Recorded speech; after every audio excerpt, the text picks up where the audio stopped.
Très heureuse de présenter pour vous cette nouvelle édition du journal universitaire, mesdames et messieurs. Bienvenue à tous et à toutes. Ouvrons cette édition par le lancement de l'enseignement de la langue chinoise à l'université de Kinshasa le vendredi dernier. La signature de cette coopération entre l'Institut Confucius de l'Académie diplomatique congolaise et l'université de Kinshasa a eu lieu dans le bureau de travail de l'ambassadeur de la République populaire de la Chine en RDC. Serge Bouy et Eli Kiakiakou pour le détail.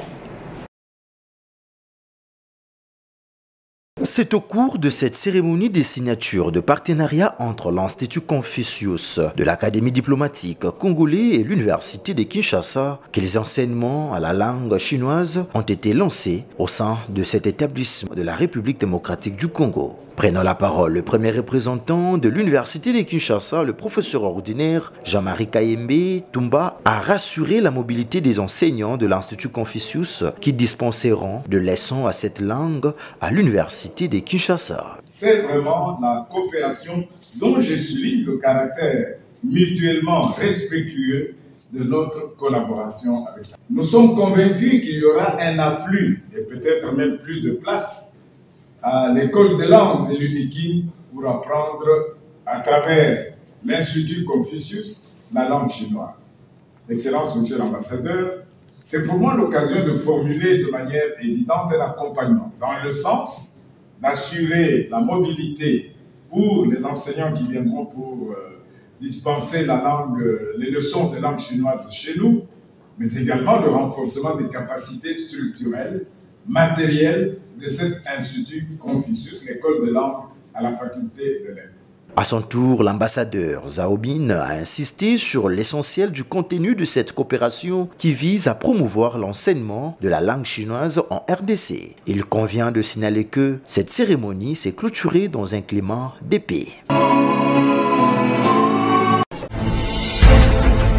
Changeons les chapitres à présent. Le chef des travaux Baudouin Adialeti de la faculté des sciences département de mathématiques et informatique de l'université pédagogique nationale a soutenu publiquement sa thèse de doctorat portant sur l'évaluation de paramètres de performance d'un système d'attente flou non markovien avec rappel par la méthode LR. La plus grande distinction, c'est la mention obtenue par le candidat à l'issue de la cérémonie qui a eu lieu le week-end dernier. Georges Dilumbi et Christian Chipamba pour le reportage.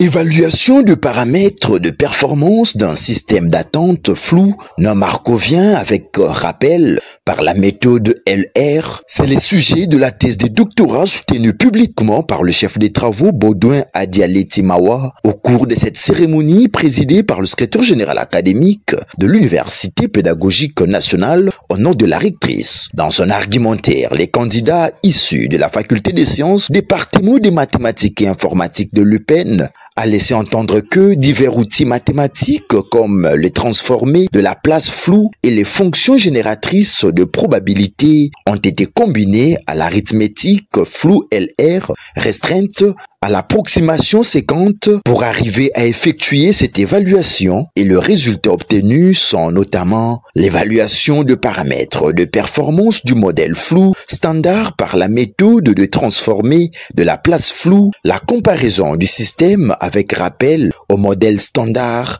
grâce au lien établi entre leurs paramètres de performance, comparaison de paramètres de performance du système d'attente classique avec rappel à celle du modèle flou via leur valeur réelle convertie par la méthode de diffusification COA. Puis le paramètre concerné par cette étude sont entre autres la durée moyenne d'attente en orbite et des séjours dans les systèmes, le nombre moyen de clients en orbite et dans les systèmes, a conclu le récipiendaire Baudouin Adia. Les contributions originales et leurs résultats sont les suivants. Nous avons apporté à la science contribution à travers 3 théorèmes et une proposition. Il s'agit du théorème Courte et ce théorème nous a permis d'élaborer les transformés flous des distributions des temps de service des clients dans un système. standard.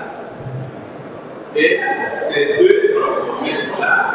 Il y a une transformée pour la distribution des temps de séjour dans le système et l'autre c'est pour les temps de séjour dans la file d'attente. Deuxième contribution, c'était le théorème 4.1 qui nous a permis d'élaborer les formules de Colaxel qui, à l'œuvre, nous ont permis de calculer facilement les paramètres de performance du système dont question ici. Le théorème 4.2 nous a permis d'établir aussi un lien clair entre les paramètres de performance d'un système standard flou et un paramètre de système avec l'appel. La proposition 4.3, cette proposition nous a permis de comparer facilement un paramètre de performance d'un système classique avec un paramètre de système flou à travers la valeur modale et de système flou à travers la valeur modale et à travers la valeur définitive. La quintessence du travail très apprécié par le jury au moment des échanges fructueux avec les candidats dans le cadre de son évaluation. Voilà, c'est après la délibération des examinateurs à huis clos que le chef des travaux Baudouin a été proclamé docteur à thèse en réussissant avec la mention « la plus grande distinction ». Motif de son couronnement par le secrétaire général académique de l'UPEN, professeur Jean Loaka, qui lui a conféré le grade académique au nom de la rectrice empêchée. Les moments étaient mémorables et remplis d'émotions.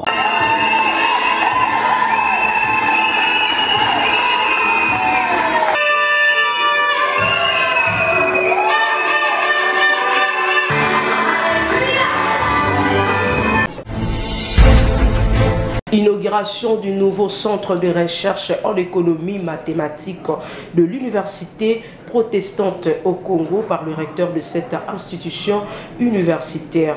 Une initiative du prof Jean-Paul Chassa Falongolu était présent pour le compte journal universitaire.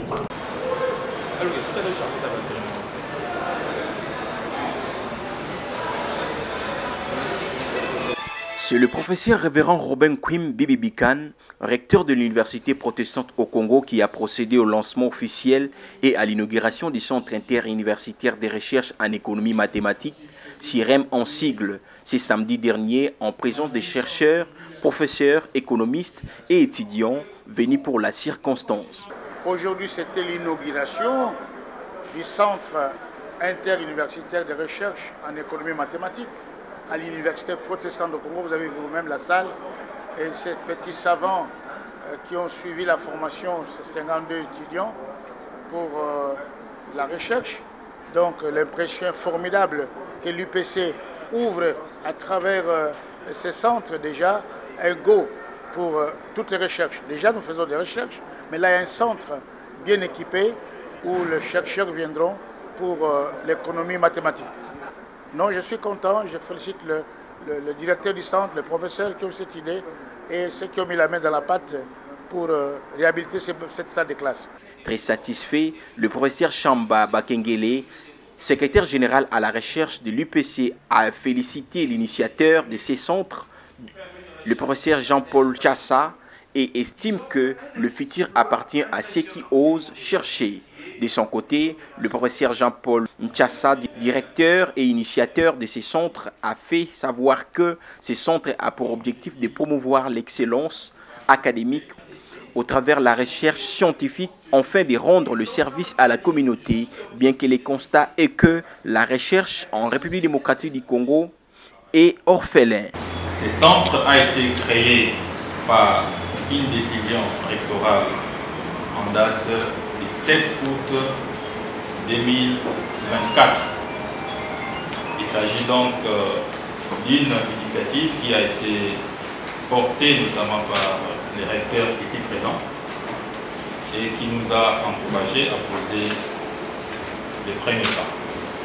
Et pour cela, nous voulons lui adresser notre gratitude. Je comprends bien l'objectif du CIREM, c'est de converger vers la frontière du savoir en sciences et avec comme principal retombée faire rayonner l'IPC. Le deuxième axe, nous voulons mettre en place un cadre compétitif où les jeunes brillants peuvent s'épanouir. Après ces allocutions, pour lier la théorie à la pratique, 50 étudiants des différentes institutions universitaires ont reçu leur certificat de réussite de main des autorités de l'UPC et CIREM. Pour leur satisfaction aux épreuves de la 3e édition de la cohorte des séances intensives en mathématiques dans une ambiance festive.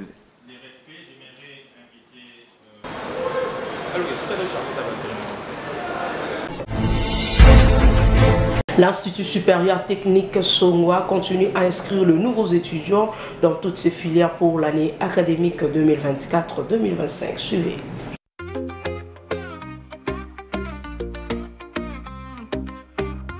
Vous aspirez à un niveau d'excellence dans votre carrière?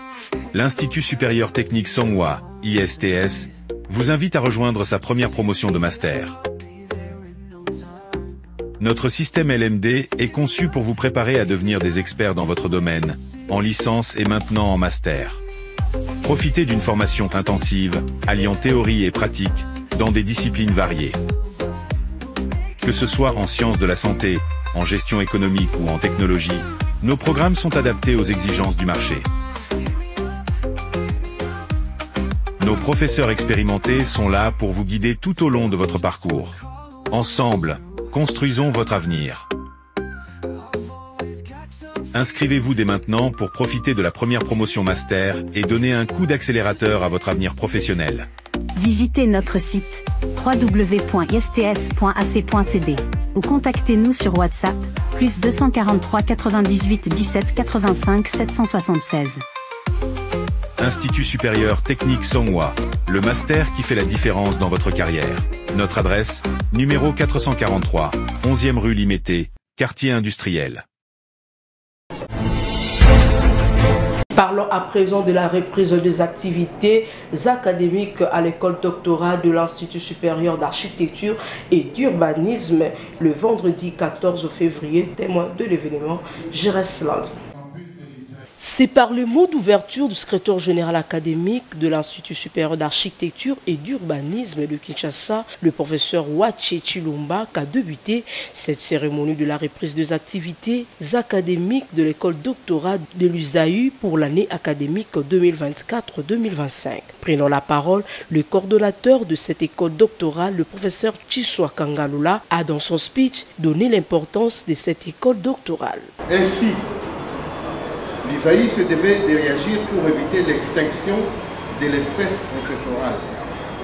C'est la raison majeure qui a conduit les autorités académiques à s'investir pour la création d'une école doctorale dont l'objectif majeur est d'assurer la relève comme cela ressort de l'instruction académique 025. Relève, oui, mais pas n'importe quelle relève et non plus avec n'importe qui, mais avec des personnes pétries non seulement d'un esprit scientifique, mais également dépositaires des valeurs morales éprouvées. La science est dans une dynamique de progrès. La science est extensible comme l'univers. Sa courbe ascendante n'infléchit jamais. La science est un train qu'il ne faut en aucun cas rater, au risque d'être frappé de dyslexie scientifique et de se voir éliminer des débats de développement. En architecture, les maisons préfabriquées appartiennent entre guillemets au passé. Grâce aux imprimantes 3D complexes, les maisons sont imprimées et livrées à l'emploi dès la fin de l'impression. Voilà une opportunité offerte aux architectes et urbanistes de résorber l'endémique problème des carences en logement. En ce qui concerne le bilan de 2 premières années de cette école doctorale, le secrétaire scientifique, le professeur Bakumba Guy, a soulevé quelques points, à savoir les effectifs des doctorants, les séminaires organisés, les projets d'avenir présentés et autres programmes élaborés. Pour lier l'utile à l'agréable, une leçon inaugurale a été présentée par le professeur Ouané sur la place des mathématiques dans la recherche de l'arme de matière. Et dans cette logique d'idées, le coordonnateur de la dite école, site de l'INBTP, et la secrétaire administrative et financière de cette école doctorale se sont exprimés pour témoigner leur gratitude aux organisateurs pour cette journée. L'école doctorale, c'est là où on donne la formation de pointe dans différents domaines. C'est-à-dire que au-dessus d'un diplôme de doctorat, il n'y a pas un autre diplôme qui peut exister. La République a tout à attendre de cette école doctorale parce que c'est là où on va former les scientifiques de très haut niveau qui vont pratiquement participer de manière active au développement du pays. Merci à ceux qui ont cru en nous. Nous sommes convaincus que cette deuxième année sera une année vraiment porteuse pour nous et les choses vont bien se passer. Et pour le reste, continuons avec ce qui était là l'année passée. Pour cette année, nous avons encore quelques inscrits qui se sont ajoutés et nous croyons que les choses iront pour le mieux. Notons que cette journée a rencontré la satisfaction des doctorants présents à ces assises qui s'est clôturée dans un climat de convivialité. Un autre sujet à présent, lancement de la formation de défenseurs de droits humains et inspecteurs en droit de l'homme le samedi dernier dans le but de former une nouvelle génération dans ces domaines. Valangolou signe cet élément.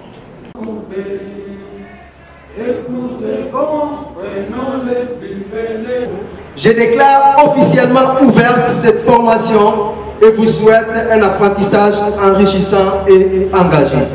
Vive les droits humains, vive la justice et vive l'engagement citoyen. Ce maître Mathieu Disenga, Dieu merci, président de la structure Rassemblement des défenseurs des droits humains, RDDH en sigle, qui a lancé cette formation des défenseurs des droits humains et inspecteurs en droits de l'homme ce samedi dernier au siège du Conseil national de la jeunesse de la RDC. Former une nouvelle génération de défenseurs des droits humains et d'inspecteurs en droits de l'homme capables d'agir avec rigueur, compétence et intégrité. Telle est la mission assignée à cette formation.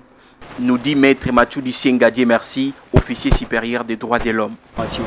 On veut à ce que les apprenants, les candidats qui se sont souscrits pour la formation, être outillés à promouvoir les principes fondamentaux sur les droits humains. Les outiller pour exiger, dénoncer toutes les violations des droits humains et exiger à ce que les auteurs de cette violation des droits humains être punis. Voilà la raison donc de cette formation. On veut encore à travers cette formation aider les candidats à être outillés sur les techniques d'enquête sur terrain afin de documenter toutes les violations des droits humains en RDC. Je veux à ce qu'ils puissent être vraiment assidus, ponctuels, de bien comprendre les différents modules qui seront donnés, parce qu'on va leur donner les modules complets en droits humains, basés sur l'enquête sur terrain, le monitoring des lieux carcéraux, ainsi que le suivi des procédures judiciaires, pour les aider à mieux suivre ou assister les victimes et à dénoncer auprès des autorités compétentes judiciaires toutes les bavures concernant la violation des droits humains. Alors cela n'est possible que s'ils seront assidus au cours.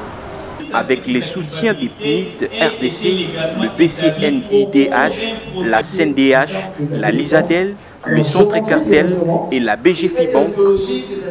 Durant 7 jours, ces derniers auront des compétences aux principes fondamentaux des droits humains, aux techniques d'enquête et de documentation des violations, au monitoring des lieux de détention et au suivi judiciaire des affaires de droits humains.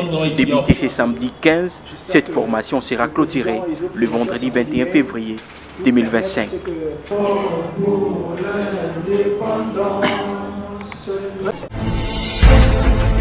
De l'autre côté, l'Institut supérieur pédagogique de la Gombe continue à inscrire le futur cadre de la République démocratique du Congo dans toutes ses filières pour l'année académique 2024-2025.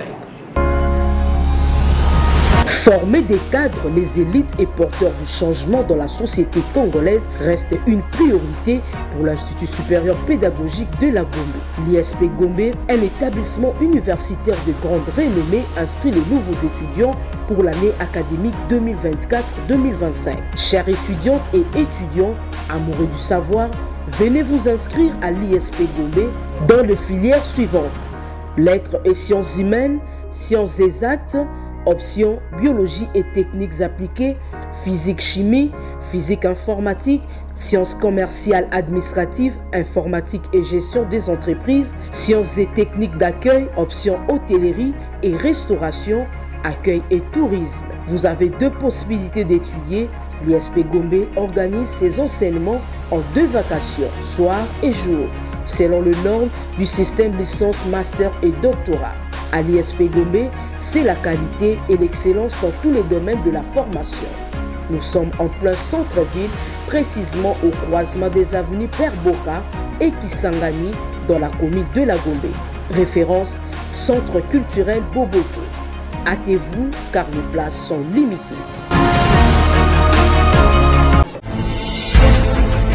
Parlons à présent de la journée d'échange qu'a organisée les éditions Miesi dans le cadre de clubs de lecture en vue de réfléchir autour du procès de la société congolaise. C'était le week-end dernier dans la commune de Kasavubu. Je reste Landou pour plus de détails.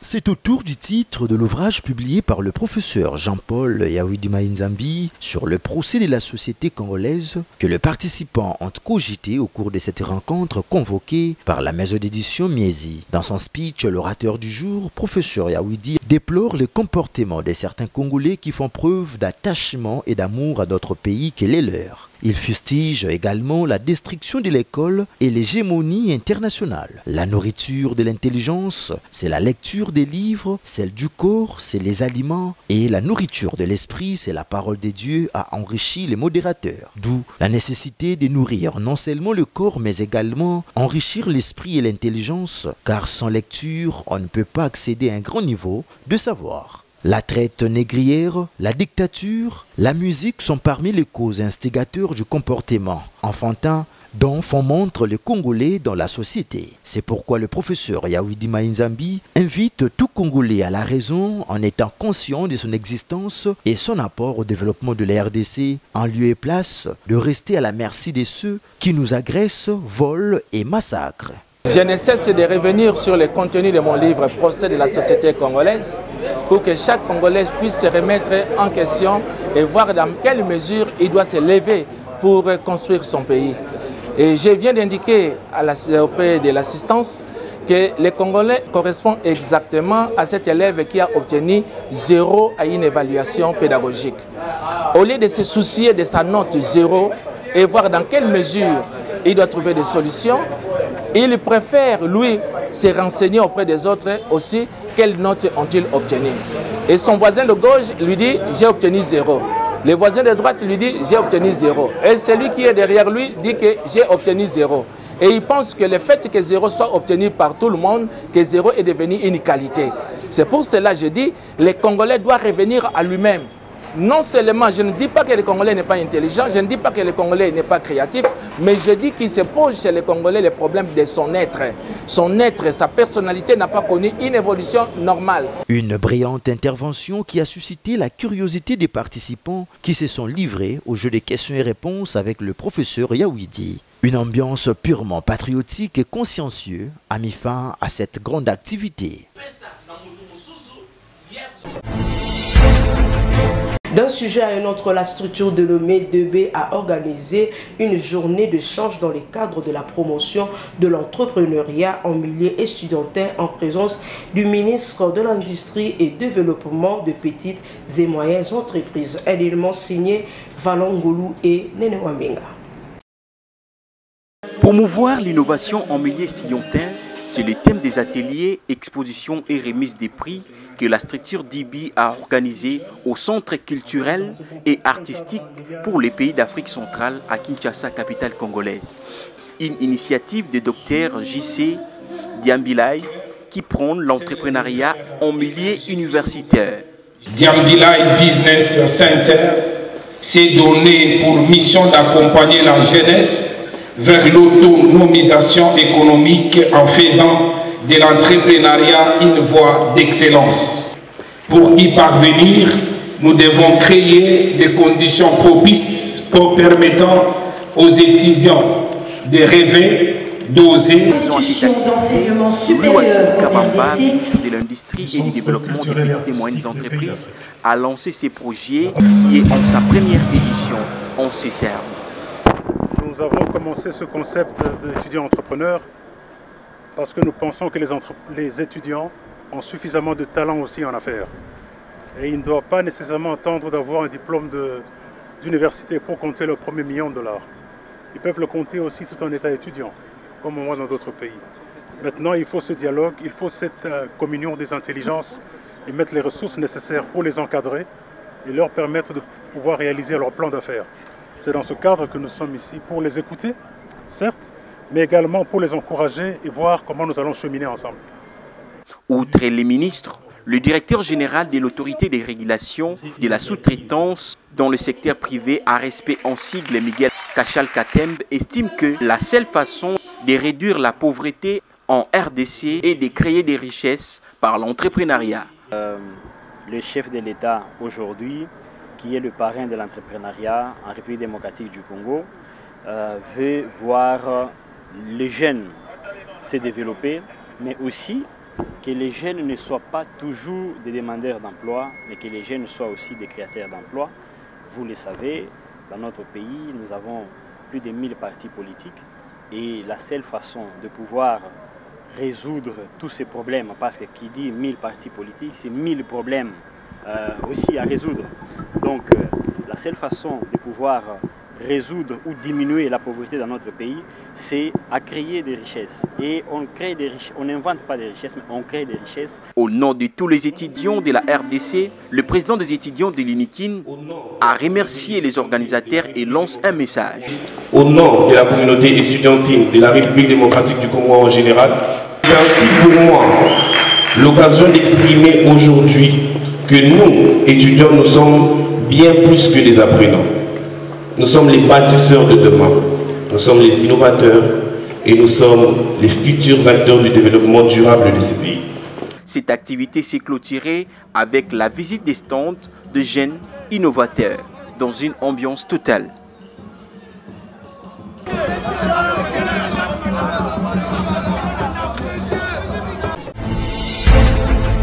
C'est la fin de cette édition, mesdames et messieurs. Merci de prêter attention à notre présentation derrière la caméra Juras Landou, réalisée par Emmanuel Lema, toujours sous la coordination de l'honorable André Bouchongo Machara. Quant à moi, je vous dis au revoir et excellente semaine à tous.